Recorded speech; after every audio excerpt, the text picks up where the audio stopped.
Gravar. Vou compartilhar novamente.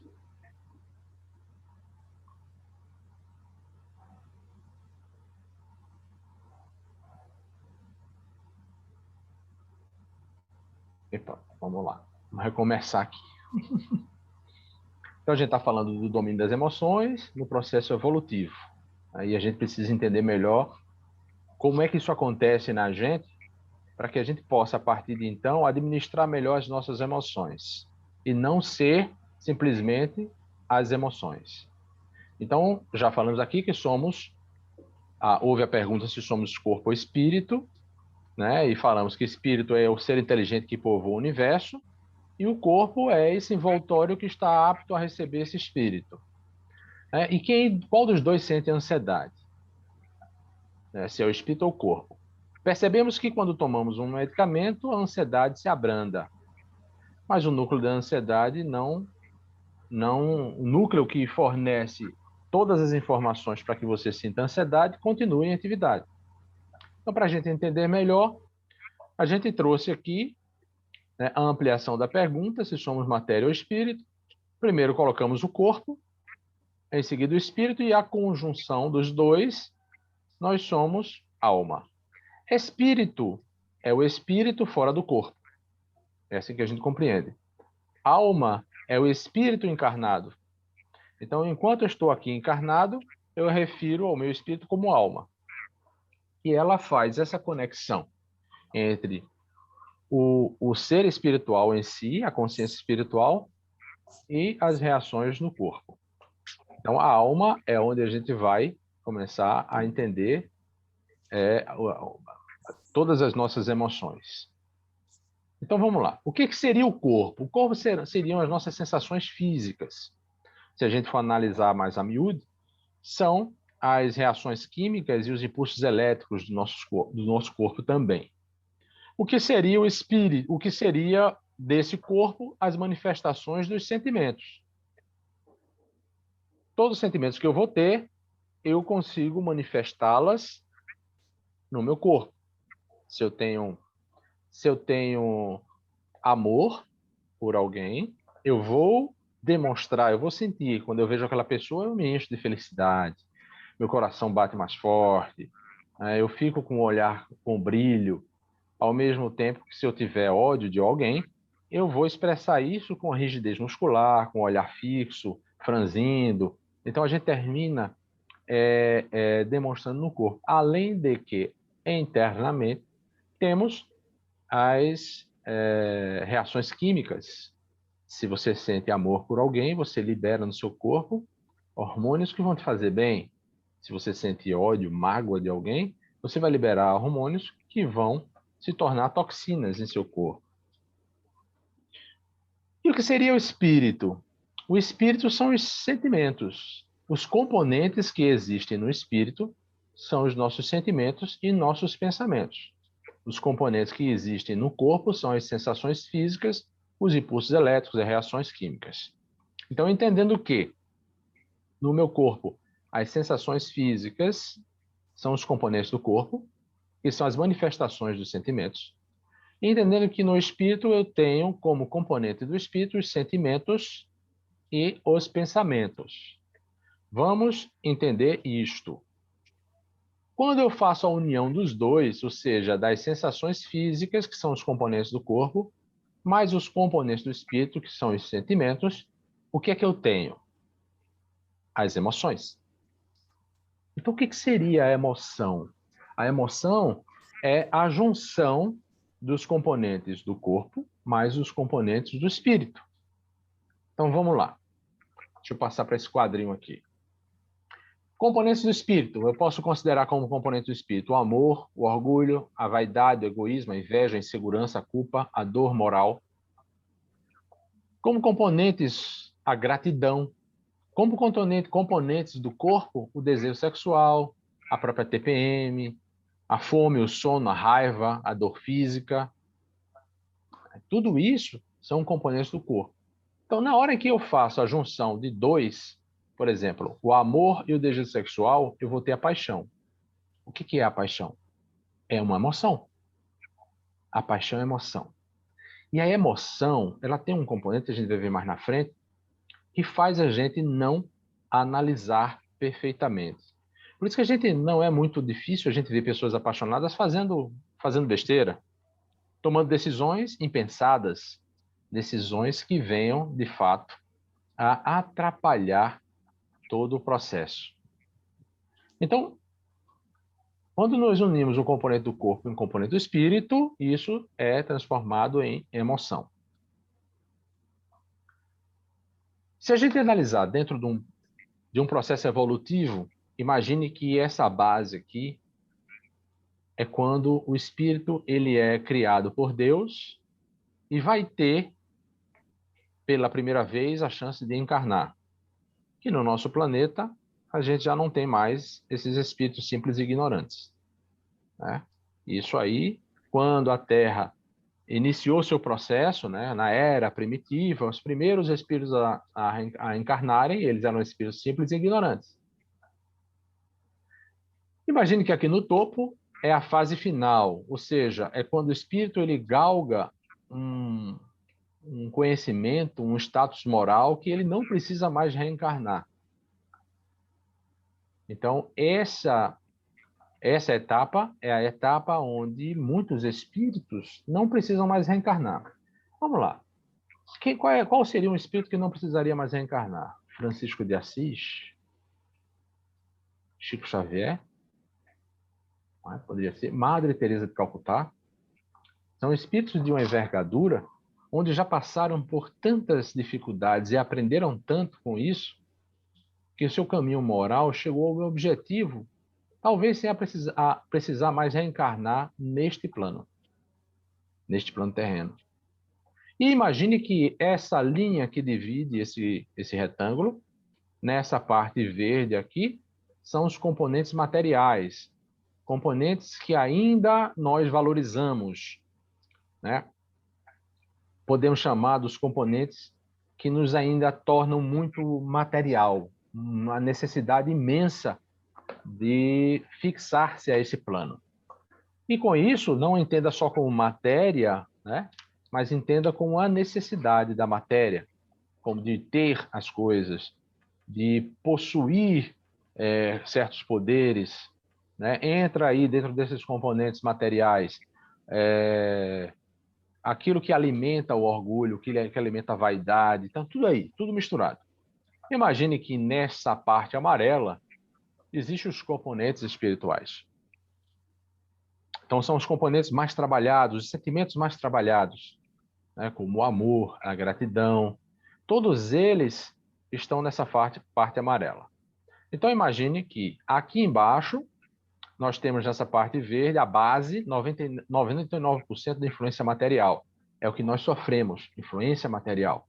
São as influências em que nós ainda erramos, nós ainda nos prendemos a esse plano. E 1% de influência espiritual. Neste topo seria o inverso, 99% de influência espiritual e 1% de influência material, para a gente não fechar em 100%.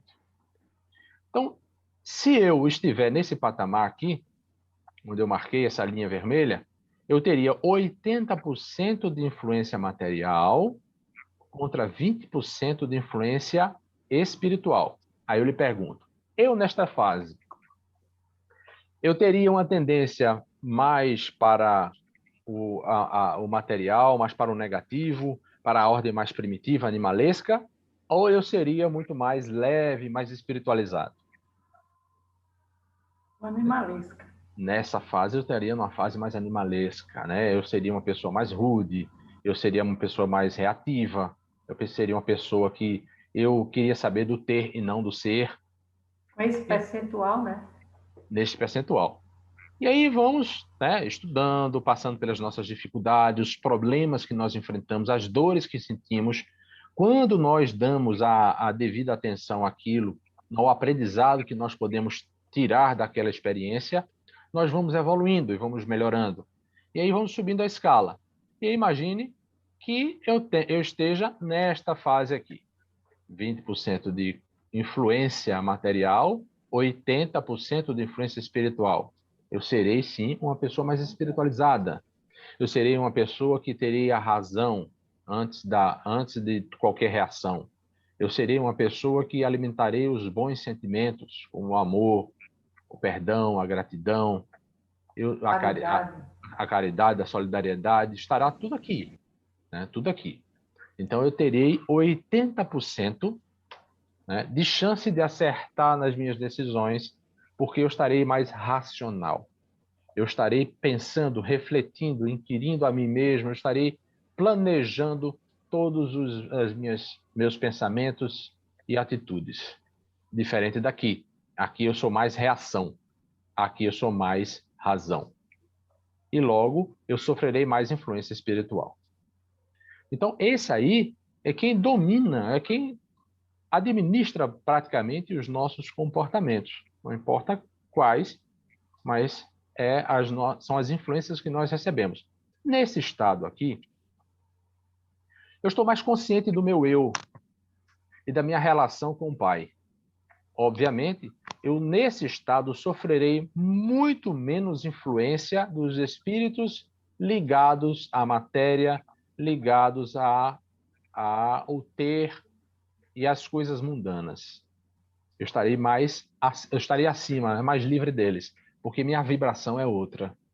Enquanto aqui, eu sofro muita influência espiritual negativa, pesada, que me corrompe os pensamentos, que distorce o meu prisma da vida e influencia nas reações compulsivas.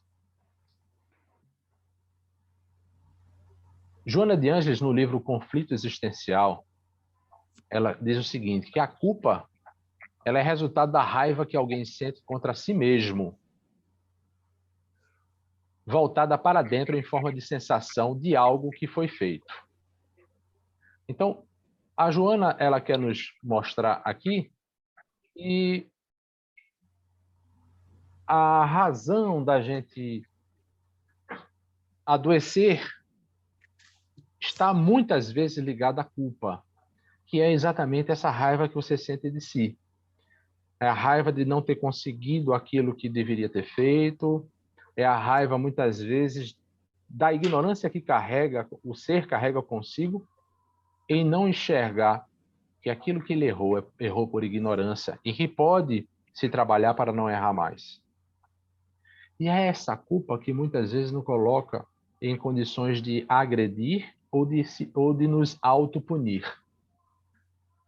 Muitos conflitos estão frequentes associados a dois sentimentos básicos, a culpa e o remorso, isso diz Joana. Imagine um ato negativo que alguém comete contra outra pessoa. E aí esse ato negativo ele se transforma em raiva, ódio e vingança na outra pessoa. Essa outra pessoa que está aí movida pelo ódio, pela vingança, pela raiva, ela não consegue avaliar pela razão. E a gente vai entender daqui a pouco por que ela não consegue avaliar esse ato negativo pela razão. Ela está envolvida pelo ódio e pela vingança, pela raiva, que são emoções. Então, diante disso, ela se sente impulsionada a cometer um ato, que são os delírios morais. Esse ato é um erro, é um ato equivocado que ela comete, como se for, por exemplo, uma vingança àquele que cometeu o primeiro ato. Ela vai ter uma consciência, quando ela tem uma consciência tardia daquele erro que ela cometeu, ela se enche de culpa e remorso. Mas essa culpa e remorso se torna intensa. O sofrimento passa a preponderar naquele ser, que ele, sem coragem, não consegue reparar aquele erro que ele cometeu. Ele não tem a coragem. Ele está envolvido no sofrimento, na culpa, no remorso de ter errado e não quer admitir que errou muitas vezes ou não quer voltar ao erro para consertar. Não tem essa coragem de seguir adiante. E aí, essa culpa, que torna-se intensa, ela começa a deteriorar o ser por dentro. E aí geram angústias. E essas angústias, elas podem desembocar em autopunições, muitas delas inconscientes, como assumir compromissos que não pode arcar, de ter comportamentos que vai só levar ao prejuízo, de entrar em relações que só faz machucar, entrar em vícios, em compulsões que só tende a deteriorar o ser, ou entrar em doenças psíquicas, psicológicas e físicas, como fator de autopunição. Eu costumo dizer, sem nenhuma comprovação científica, apenas base de análise minha, que muitas doenças autoimunes, elas estão ligadas diretamente à culpa não trabalhada. Muitas vezes, culpas inconscientes, que o sujeito só vai ter condição de identificar se fizer uma psicoterapia. Mas imagine que aquele sujeito, esse sujeito que parte aqui desse ponto, né, que ele se sentiu impulsionado e cometeu um deslize, ele cometeu um erro. Só que esse sujeito, ao cometer um erro, ele tomou consciência daquilo e se arrependeu. Quando ele se arrepende, ele continua sofrendo. Claro, ele vai sofrer, é óbvio que ele vai sofrer, porque ele é um ser que começa a pensar por causa do arrependimento, não por causa da culpa intensa. Esse arrependimento leva a uma culpa que traz um sofrimento, é óbvio. Mas essa culpa, ela, por existir na base desse sujeito a coragem para reparar, porque ele entendeu que ele não quer mais repetir aquilo, de alguma forma ele aprendeu com aquele erro. Eu errei porque naquele momento do erro eu estava num estado de ignorância e não sabia o que era certo. Me permiti ser levado pela emoção. Mas agora, com a consciência recobrada, eu me arrependo. Não quero mais repetir aquilo. Ele sofre porque errou.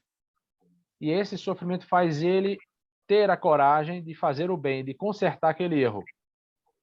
E quando ele começa a reparar o erro, ele começa a entrar num estado de regeneração do espírito, segundo Kardec.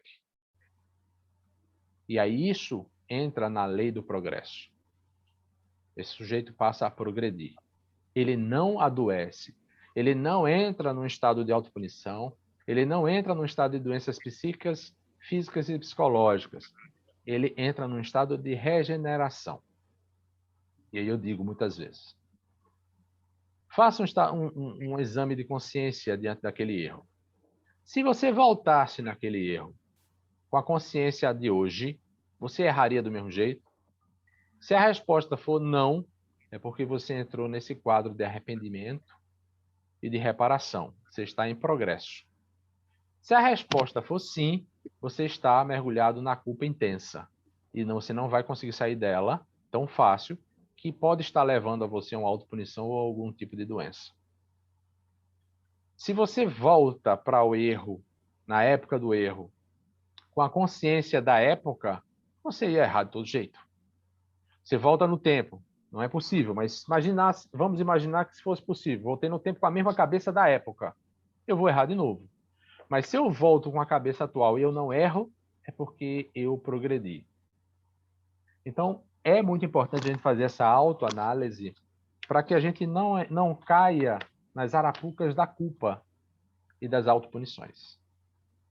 Muitas vezes, eu vejo crianças, jovens, adolescentes que começam a internalizar culpas porque quando em determinado momento, são na adolescência, agrediram pai e mãe. E aí tornam-se adultos que ingressam na depressão, ou em uma doença psicossomática ou autoimune. Às vezes eles, de tanto sofrer com aquilo, reprimem e não lembram por que estão sentindo aquilo. Ou entram em drogas, ou entram em comportamentos completamente distorcidos que agridem, mas mais do que agredir a outrem, agridem a si mesmo. Tudo isso está mergulhado na culpa não trabalhada. E se ele fizer um exame de consciência e saber que quando ele errou, ele estava num estado de ignorância, não porque ele é ruim, mas ele estava num estado de ignorância, ele não compreendia certas situações e que hoje ele já compreende e não mais repete, ele se liberta daquela culpa. É a mesma coisa de uma criança agora chegar e dar uma criança de 2 anos chegar em você e dar uma mordida. Vai doer. Mas você não vai ficar guardando mágoa daquela criança querendo esperar ela na esquina para dar uns cascudos nela. Não, não vai. Né? É uma criança. A gente vai entender que ela errou porque ela é ignorante, dentro da ignorância de uma criança. E a mesma coisa a gente precisa entender com a gente e com os outros. Porque os outros também erram e também têm a chance de se regenerar. Por isso que Jesus nos deixou bem claro que precisamos perdoar não 7 vezes, mas 70 vezes 7. Porque nós cometemos erros também. E queremos ser perdoados 70 vezes 7 vezes. Entendido esse entendimento da culpa e do remorso? Sim. Joia. Então, o arrependimento já é uma característica da evolução do espírito, diz Kardec. Ele caracteriza o arrependimento em 3 hipóteses.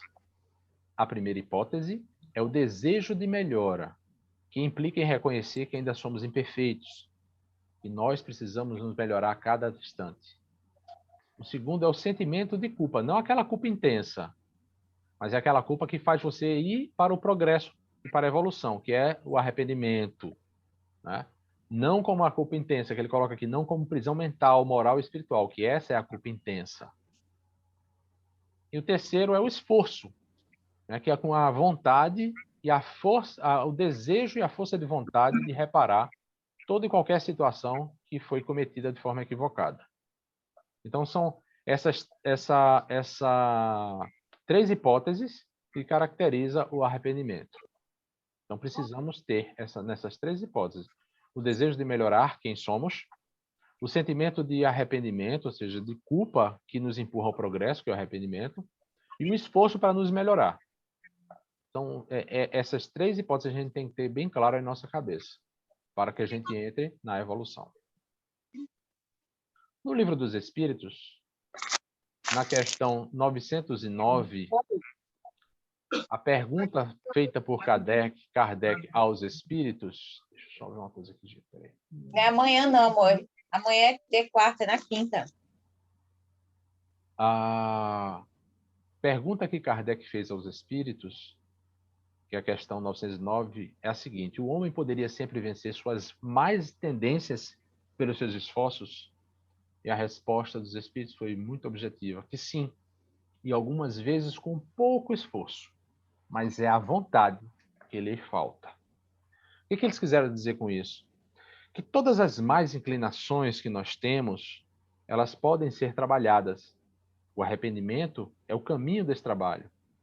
Mas a gente pode se afastar dessas más inclinações, que pode ser até coisas, entendimentos errados, equivocados nossos, ou influências espirituais. E sim, que podemos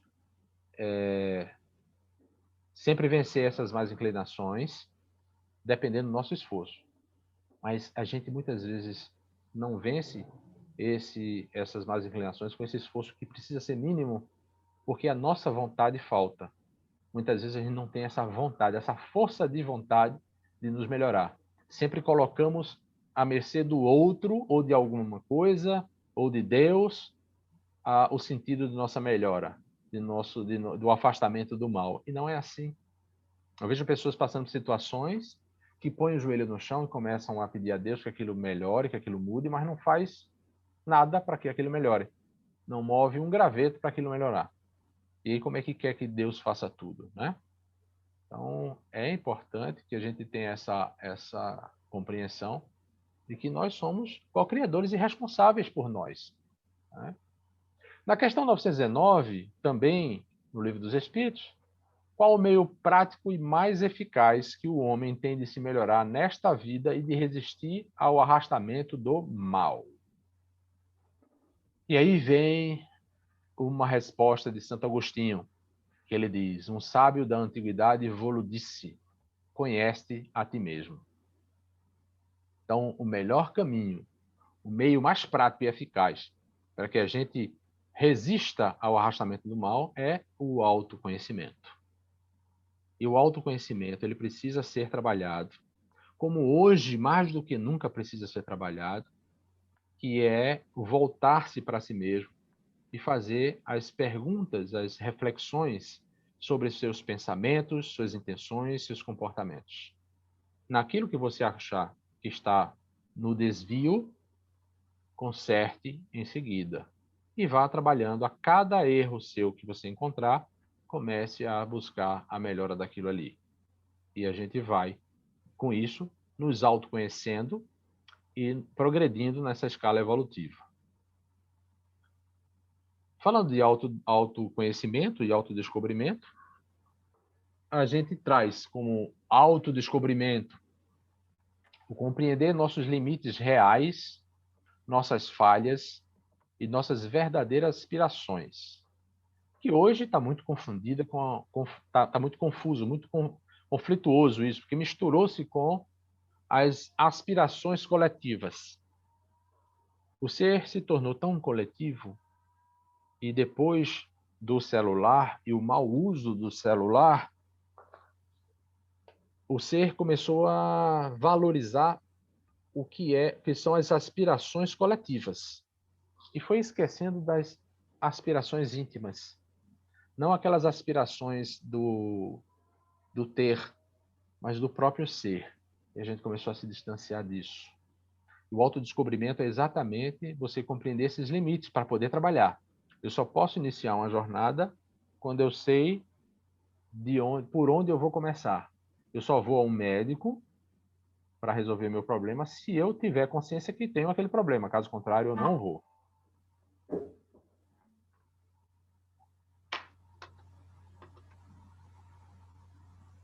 Tirar o caráter negativo de alguns comportamentos e sentimentos, que alguns comportamentos e sentimentos nos trazem, enxergar neles seus reais objetivos.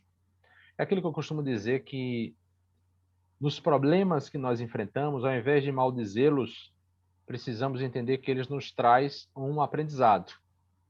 Só capta aquele aprendizado quem tiver vontade de aprender, quem tiver disposto a aprender. Quem, ao invés de se entregar nas emoções da dor, priorizar a razão para analisar a situação. E saber que nada é por um acaso, então ali você deve aprender alguma coisa. Deve aprender alguma coisa. Transformar o desconforto em positivo. Que é isso que eu acabei de falar também. Né? Se um problema ele me deixa mal, é porque eu ainda não fui preparado para enfrentar aquele problema. Eu preciso me preparar para aquilo, para superar aquele problema. Então ele vai me trazer alguma lição. Qual eu só vou descobrir realmente analisando aquele problema. Então eu vou transformar aquilo ali. Se eu sei que hoje, comprovado cientificamente, que aprender é a atividade que mais ativa a região do cérebro do prazer, se eu aprendo com um problema, mesmo sofrendo com um problema, eu estou ativando a área de prazer no cérebro. Então, aquele problema passa a ter uma conotação bem menor do que teria se eu me entregasse emocionalmente a ele. A coragem de pedir perdão e a capacidade de perdoar. Nossa, isso aí são os mecanismos libertadores da culpa, segundo Kardec. Eu preciso me arrepender e pedir perdão pelos meus atos, quer seja a outrem, quer seja a mim mesmo, quer seja a Deus. E eu preciso trabalhar em mim a capacidade de perdoar. Não é perdoar e dizer, eu vou perdoar essa pessoa, eu não quero ver na minha frente. Não, não é isso. Perdoar não é isso. Perdoar, de fato, é você limpar seu coração e não ter, com isso, aquele ranço, sabe? De aquele cara que me fez mal, eu vou ver na rua, eu vou atravessar para outra rua para não cruzar com ele. Isso não é perdoar, isso é se afastar. Né? Então, perdoar isso. Jesus não quis que a gente andasse de mão dada com o inimigo, até porque a vibração, o magnetismo, eles não são compatíveis. Mas é não desejar mal, é ajudar no caso em que ele precise, é não maldizer, é não minorar a presença daquela pessoa, sabe? É tratar bem, é de fato esquecer as mágoas.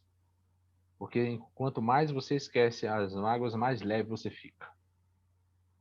Mas eu já escutei, Fernando, numa live que você pode perdoar, literalmente, mas não precisa conviver. Não, não precisa conviver. É isso que eu falei. Jesus não pediu para que a gente andasse de mão dada. Tá? Você não pode conviver. Mas o não conviver não é deixar de falar, não é deixar de ajudar, não é deixar de cumprimentar. Não, não é isso. Você não precisa estar andando de mão dada. Até porque a energia ela não vai ser compatível, porque eram inimigos, né? Mas precisa-se de uma aproximação. Se ela não é feita agora, em algum momento vai ser. Se ela não é feita agora em consciência, pode ser feita numa próxima reencarnação, vindo como irmãos, como pai e filho, mas precisa. Sabe por quê? Todos nós, sem exceção, branco, amarelo, pardo, preto, rico, pobre, espírita, católico, evangélico, mandista, ateu, todos nós fomos criados por um único pai. Somos parte dele. Se somos parte dele, voltaremos para ele. E para voltar para ele, precisamos estar integrados. Não, a gente não consegue voltar ao pai se eu tenho ranço de alguém, se eu quero me afastar de outra pessoa, sabe? Há uma disparidade, não, há uma incongruência entre eu chegar, abrir a boca e dizer assim, eu amo Deus, eu amo a Deus, mas eu guardo comigo o rancor de alguém. É incongruente isso. Eu não sei ainda o que é amar Deus. Porque para amar, para aprender a amar a Deus, eu não posso guardar mágoa de ninguém. Eu vejo muitas vezes as pessoas me criticando meus comportamentos. Eu já recebi tanto nome de besta, você é muito besta. Porque você sabe que fulano, ciclano faz isso, continua fazendo, e você ainda é bonzinho. Não é questão de ser bonzinho, eu estou sendo correto. Eu não preciso estar botando ninguém no braço nem nada. Eu estou sendo correto, estou sendo justo. E o ser justo é não olhar quem. Ah, mas fulano, ciclano, beltrano vai fazer isso com você. Bom, aí é um débito que ele está contraindo, não sou eu. Então, se eu cometo um erro, tenho consciência disso e peço perdão, quero reparar, e a pessoa a quem eu cometi o erro não me perdoa e não quer o meu perdão, ele está naquele momento contraindo um débito. E eu estou reparando o meu. Mas eu preciso não só com isso deixar de fazer as coisas, eu preciso consertar os erros. Um ato positivo anula um ato negativo. E aí tem um ensinamento de Jesus que é, quando te baterem a face, mostra o caminho. Foi muitas vezes entendido como mostra a outra face. Não é dar o rosto para bater. Não é chegar lá e repetir a mesma coisa para sofrer. Não, não é isso. Deus não quer isso. Jesus não quer isso. O que ele quis ensinar foi, quando alguém te ferir, mostra a ele como se deve fazer. Como ele fez, Jesus. Quando abruptamente o centurião estava arrastando ele para ser preso, que Pedro tirou a orelha com a espada, de pronto ele foi lá e recolocou a orelha dele. Então, existe um livro chamado Estrela de Luz, que fala, pelo Espírito Ismael, ele contando como foi vivenciado toda aquela paixão de Jesus. E ele diz o seguinte, que Jesus, quando foi colocado frente a Barrabás, naquela praça, onde as pessoas iam votar se era Jesus ou Barrabás, e eu vi um filme recentemente retratando exatamente isso que eu vou falar agora. Os soldados dos sacerdotes estavam cheios de bolsa de moeda de prata, distribuindo para as pessoas que se posicionassem contra Jesus. E na hora que Pilatos coloca a escolha, aqueles que estavam dentro da praça eram os escolhidos por terem aceito o dinheiro em colocar-se contra Jesus. as pessoas que estavam a favor de Jesus foram expulsos da praça, existia um portão, foram colocados do outro lado do portão. E quando eles perceberam que aquilo era uma farsa contra Jesus, tentaram derrubar o portão para invadir. E os guardas começavam a puxar essas pessoas e matá-las. Um deles foi ele, foi quem estava narrando a história. E no plano espiritual, porque ele desencarnou e continuou ali, pelo nível de evolução e compromisso que ele tinha, ele continuou ali. E ele pôde descrever como foi. Ele disse que Jesus, enquanto estava naquele palanque, com aquela, mesmo todo arrebentado, todo ferido, emanava uma luz que ofuscava os gritos de ódio em que as pessoas emanavam para ele. Ele dizia que saía das pessoas uma energia densa e escura, que ia em direção a Jesus, mas não conseguia chegar, porque a luz que Jesus emanava era tão forte que essa energia densa se dissipava. Conta ele mais na frente que na hora em que estavam pregando Jesus na cruz, que o centurião, quando batia com ódio, porque eles estavam ali como uma lavagem cerebral, ele na hora que ia bater o martelo com muito ódio, descreve Ismael que saía uma energia densa envolvendo a mão dele com aquela violência. Quando ele batia no prego, a luz de Jesus, mesmo sofrendo, a luz dele limpava aquela energia daquele homem, como se Jesus estivesse perdoando aquele homem naquele momento. Então, a gente aprendendo com Jesus que esses ensinamentos que muitas vezes passa despercebido da gente, que a gente às vezes não alcança, ilustra esse perdoar, sabe? Mostra o caminho. Se alguém te fere, ajuda. Se alguém te derruba, levanta ele. Se alguém te machuca, cuida dos ferimentos dele. Porque isso é que Jesus ensinou. Não é fácil? Não é. Ainda não é fácil para a gente, mas é o caminho que a gente precisa seguir. Então, se alguém me faz mal e eu perdoo, veja, entenda o que eu vou dizer agora. Não quero colocar situações aqui. Mas se eu, de fato, perdoei, não da boca, mas de espírito, eu não vou ter problema nenhum em conviver com ele. Nenhum. Talvez as energias não batam porque ele não vai se sentir bem perto da minha. Mas a energia dele não vai me fazer mal, porque, de fato, eu perdoei. Se eu verdadeiramente perdoei. Isso é meu entendimento. Outras pessoas vão entender de forma diferente. Mas o meu entendimento é esse. Se eu verdadeiramente, espiritualmente perdoei, não vou ter problema nenhum em conviver com ele. Porque se hoje eu não consigo, se eu evito conviver hoje, mas na frente eu vou conviver de todo jeito. Então, para vocês terem ideia, a importância do perdoar. E quando nós perdoamos, nós aliviamos emocionalmente a carga na gente. Eu não carrego peso. Emocionalmente eu estou mais leve. E aí eu consigo ser muito mais racional quando eu consigo perdoar, principalmente a mim mesmo. Porque nós erramos. E se a gente a gente não consegue nos perdoar, como conseguiremos perdoar alguém? Entendeu? Fez sentido, Fátima? Fez. Veja, isso aí é o meu prisma, tá? Não estou dizendo que é a verdade. É como eu entendo que Jesus passou. Mas tem coerência no que você está dizendo. Legal. Então, mudar o pensamento dando um novo sentido à vida. Então, se eu dou sentido negativo à minha vida, eu vou ter uma vida negativa, cheia de problemas, cheia de dores. Tudo vai ser muito difícil. Tudo vai doer demais.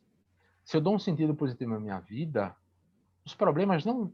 Claro, problema é problema, mas não vão ser tão difíceis como seria se eu desse um sentido negativo.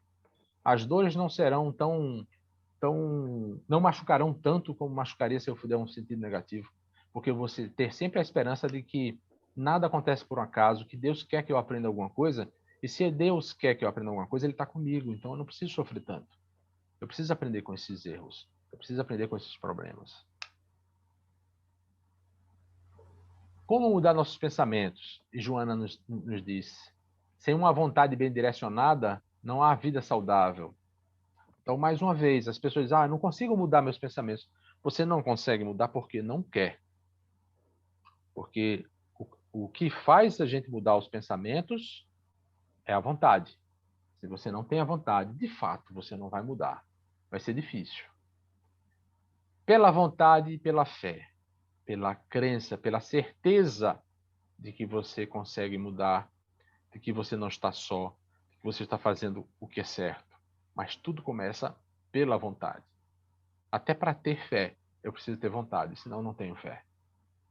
Pelo esforço de renovação, a autoconsciência do eu antigo, né? Ou seja, sair do automatismo. A gente faz muita coisa no automatismo. A gente faz, age, reage, faz, age, reage. Você levanta, acorda, toma banho, troca de roupa, toma café, sai para trabalhar, volta, almoça e vai fazendo as coisas. Você nem lembra como é que você escovou os dentes, pintou o cabelo, se pôs maquiagem, se não pôs. Se pôs, você não sabe como pôs. Então você não sabe nem como foi que você vestiu a calça, botou a camisa, se você está dirigindo, sabe quantos semáforos você passou. Enfim, a gente começa a entrar num automatismo e perde a consciência do eu.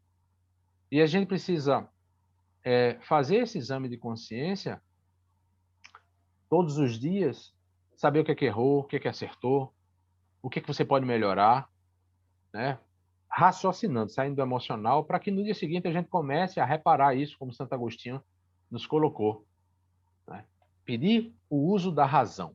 E quando eu falar de uso da razão, se a gente for analisar neurologicamente, a gente está usando o córtex pré-frontal, que é essa região da frente. Então era isso que...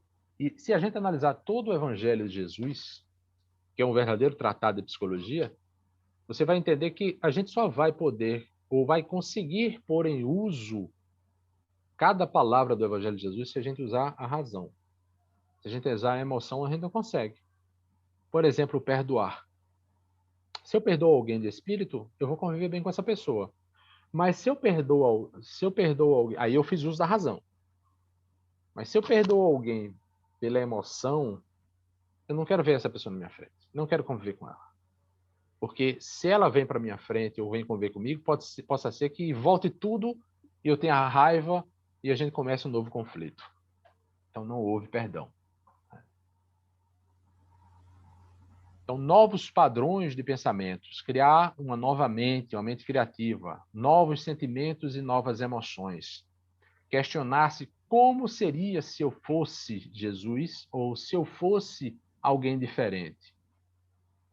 Por exemplo, alguém que você tenha lhe agrediu, você reagiu.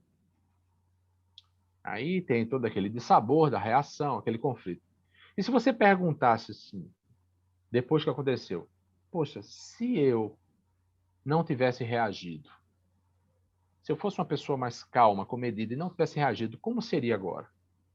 Talvez tivesse resolvido o problema. Então a gente precisa antecipar esses questionamentos. Não é? Qual a melhor forma de eu resolver isso? Se Jesus estivesse no meu lugar agora e tivesse levado esse tapa, ele daria outro tapa? A resposta vai vir. E aí você segue se quiser ou não. Aí entra a vontade, a questão da vontade. E aí é importante a gente entender como funcionam nossos pensamentos. Que é o seguinte. Se alguém chega para uma pessoa e pergunta assim, ô fulano, o que é compaixão? Aí o que vai acontecer? Vão surgir em partes do seu cérebro memórias de um livro que você leu que tenha explicando sobre compaixão. Um DVD, talvez, que você viu falando sobre compaixão. Uma experiência, né? Aqui é pessoal, tá? Engoli um L. Uma experiência sua de compaixão. Então, o lobo frontal, ele acessa diferentes redes neurais para buscar informação sobre experiências suas que você teve, sobre compaixão, para você formalizar o que é compaixão. Então, é assim que vai funcionar. Então, o lobo frontal, essa região da frente, combina as redes neurais individuais, que foram essas, né, de vivências de compaixão, DVD, livro, experiências, alguém contou uma história de compaixão, etc., para formar uma nova ideia de compaixão, que aí a gente chama de novamente. Então, isso é como funciona, né, o nosso entendimento, as nossas experiências para trazer à tona aquilo ali. Agora, se uma pessoa pergunta o que é compaixão na hora que alguém está dando um murro nele, ele entra no emocional. Então, essa área é desativada. Então, ele não vai fazer nada disso. Ele vai reagir, porque é o emocional dominando. Então, isso aqui, eu botei essa carinha aqui como uma representação interna da compaixão. Tá? Que podia ser, sei lá, um pombo, podia ser qualquer imagem.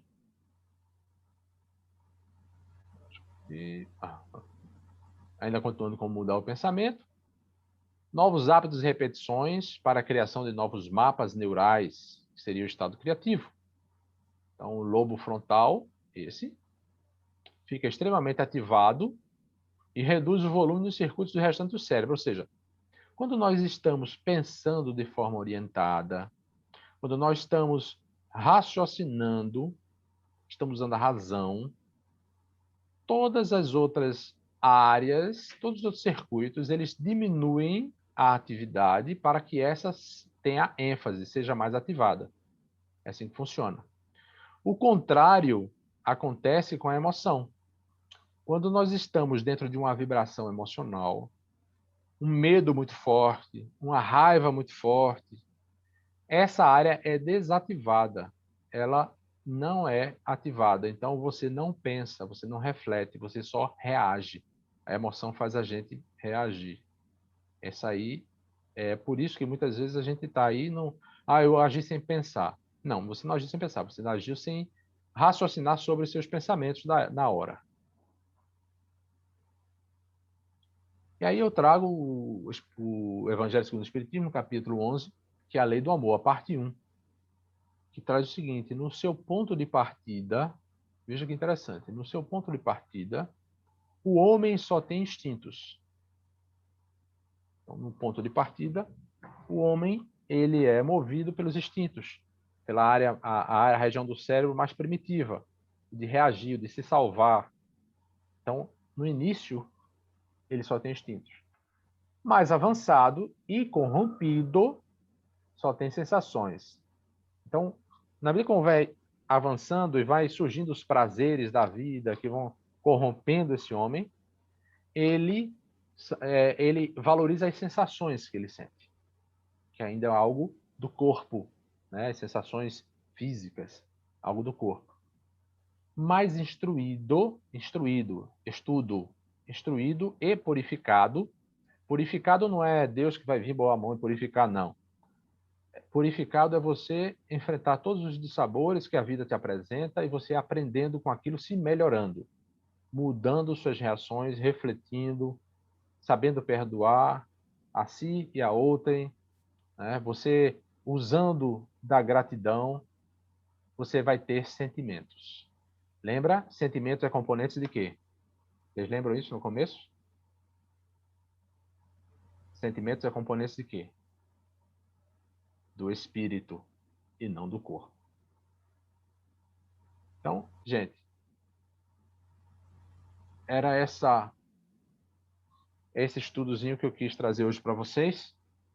E agora eu queria abrir espaço para vocês colocarem alguma coisa, perguntarem. Enquanto eu bebo água.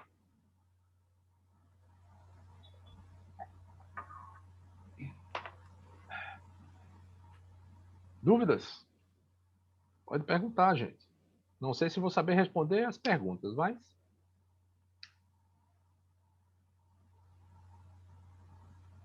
Deu para entender bem? Um silêncio só. Eu acho que você foi bem claro. Ótimo. Agora eu escutei, não, dessa vez não foi live não, eu estava lendo e dizia que se alguém fizer algo a você e você não puder fazer o bem para essa pessoa não quiser receber esse bem, você faça para outra pessoa. Perfeito, perfeito. É aquilo que eu falei, você precisa continuar fazendo o bem, né? Um bem que você faz anula o mal que você fez. Anula o mal, exato. É. Então, vamos lá, eu agredi você, por exemplo, e aí você ficou muito magoada, eu fui lá e fiz todo aquele exame de consciência, me arrependi, chego para você e digo, Fátima, me perdoe por ter feito aquilo. Você disser, não, não vou lhe perdoar, não quero seu perdão. Ou, melhor, eu não quero lhe perdoar. Aí eu não vou ter como reparar porque você não permitiu. Então eu vou fazer o bem a outra pessoa. Eu vou continuar fazendo bem para anular aquele mal que eu fiz. Né? É uma coisa. Vai existir uma relação a ser resolvida entre você? Vai. Em algum momento isso vai ter que ser resolvido. Mas a energia que foi emanada de mim, a energia negativa que foi emanada de mim, ela precisa ser anulada por uma energia positiva que tem que ser emanada de mim. Então eu continuo fazendo o bem. Porque isso vai para uma balança. E aí tem que pesar muito mais o bem que eu faço, que eu fiz, do que os males que eu fiz. Mas enquanto a minha relação com você, em algum momento a providência vai colocar uma forma de nossos caminhos se cruzarem para que haja a interação e esse perdão. Mas Pode se ser você fez o bem para outra pessoa, não anulou o mal? Não, anulou Mesmo assim o você mal. fica com a dívida? Então veja, não anular o mal é uma coisa, mas não anulou o compromisso que nós temos. Entendeu? A gente anulou o mal, mas não o compromisso. Qual é o compromisso que nós temos? De sermos irmãos. Então, existe em você uma mágoa que você não trabalhou. Aquela mágoa é energia. Aquela energia vai te adoecer. E aí isso pode adoecer agora, ou pode adoecer numa vida futura. Não é? A gente não tem como precisar. Vamos criar uma hipótese. Eu fiz algo muito severo com você, você tem uma mágoa muito, muito grande de mim e não quis aceitar meu perdão. E vai lá. Desencarnei, você desencarnou. Aí eu continuei fazendo o bem, né? E fui me ajudando nesse processo. E aí eu vou estar me ajudando. Quando você pratica o bem, você ajuda mais a si do que ao outro. E vamos lá, a gente desencarnou. E aí você toma a consciência espiritual, porque essa mágoa lhe fez mal, essa mágoa lhe fez adoecer, você desencarnou. E aí, em algum momento, você toma consciência espiritual que você deveria limpar esse débito que você agora tem comigo. Porque você, quando não aceitou meu perdão, você contraiu o débito. Você quer limpar isso comigo. E eu concordo, claro que eu vou concordar, porque também faz parte disso, né? E aí a gente reencarna numa próxima vida, talvez você traga consequência dessa mágoa uma doença congênita, e talvez eu venha como um médico que vou tratar você. E você aceita esse tratamento. É uma forma de você aceitar o perdão. Entendeu? Não precisa ser necessariamente a mesma moeda. Não Esse precisa. negócio do compromisso não É, é fácil. não, não é. E aí, gente, perguntas? Está todo mundo tão calado, acho que está todo mundo dormindo. Está tudo, a casinha tudo fechada aqui, está todo mundo dormindo.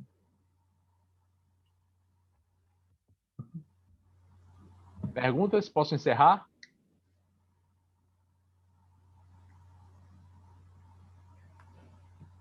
Então, vamos encerrar, né?